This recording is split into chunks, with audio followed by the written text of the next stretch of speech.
semuanya, perkenalkan nama aku Amanda Julia Syafara dari kelas 1210.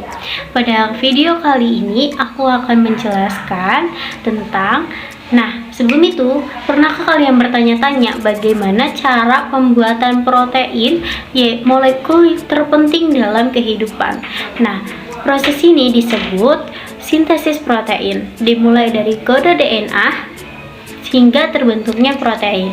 Yuk, simak proses luar biasa ini. Sintesis protein adalah proses pembentukan asam amino melalui kode gen yang dibuat DNA.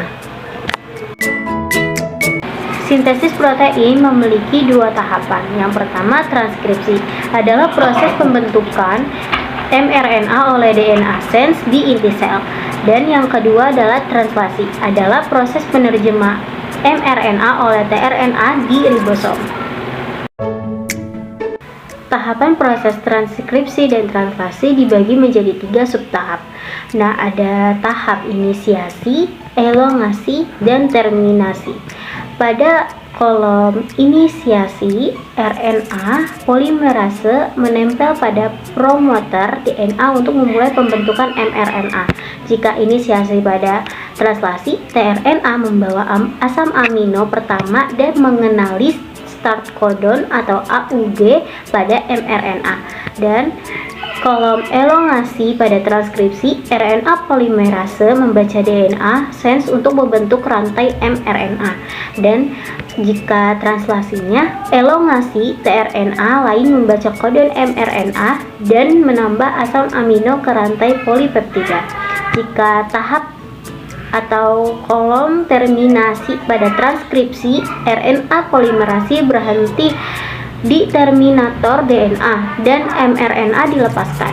Pada translasi, terminasi proses berhenti saat tRNA mengenali stop codon UAA, UAG, atau UGA.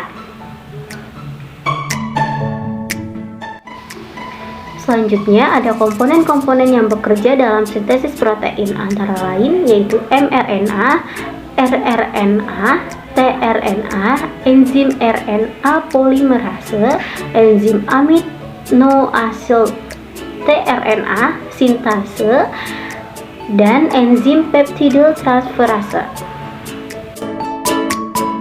Sekarang masuk ke pembahasan proses transkripsi. Tadi proses transkripsi adalah pembentukan mRNA oleh DNA sense yang terjadi di inti sel. Proses transkripsi itu yang pertama, mRNA dibuat dengan menyalin rantai DNA yang disebut DNA sense atau kodogen. Rantai DNA lawan yang tidak disalin disebut DNA antisense. Yang kedua, RNA dibuat menggunakan RNA polimerase sehingga menghasilkan kodon. Kodon atau mRNA adalah urutan basa nitrogen yang merupakan salinan DNA sense atau kodogen yang mengkode asam amino tertentu. Urutan basa nitrogen kodon sama dengan DNA antisense. Jika asam amino dikode oleh triplet kodon, yaitu susunan 3 basa nitrogen yang menentukan jenis 20 asam amino yang berbeda. Oke, sekarang proses translasi. Proses translasi adalah proses penerjemah mRNA oleh tRNA di ribosom. Di sini ada gambar interaksi antara kodon pada mRNA dan antikodon pada tRNA serta pembentukan rantai polipeptida. Proses translasi pertama, ada mRNA lalu keluar dari inti sel dan berikatan dengan RNA pada ribosom. Yang kedua, tRNA lalu mencari start codon AUG pada mRNA untuk memulai translasi. Pada start codon, unit ribosom kecil dan besar bergabung.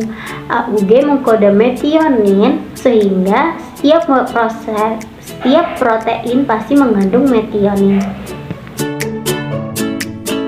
Selama translasi, tRNA mengenali kodon untuk menggunakan antikodon atau lawan kodon. Yang kedua, asam amino yang kode tRNA yang dibentuk oleh RNA lalu diikatkan dengan tRNA menggunakan amino asid tRNA sintetase. Peptidiltransferase mengikat asam amino yang dihasilkan tiap triplet codon menjadi rantai polipeptida. tRNA berhenti menerjemahkan setelah mencapai stop codon UAA, UAG, UGA pada stop codon. Tidak ada asam amino yang dikode dan mRNA, unit ribosom kecil dan besar, tRNA terpisah-pisah. Rantai polipeptida lepas dari tRNA dan dibawa keluar ribosom dan dimodifikasi di badan Golgi untuk diubah menjadi enzim, hormon, protein, struktural, atau organel baru seperti ekspresi gen.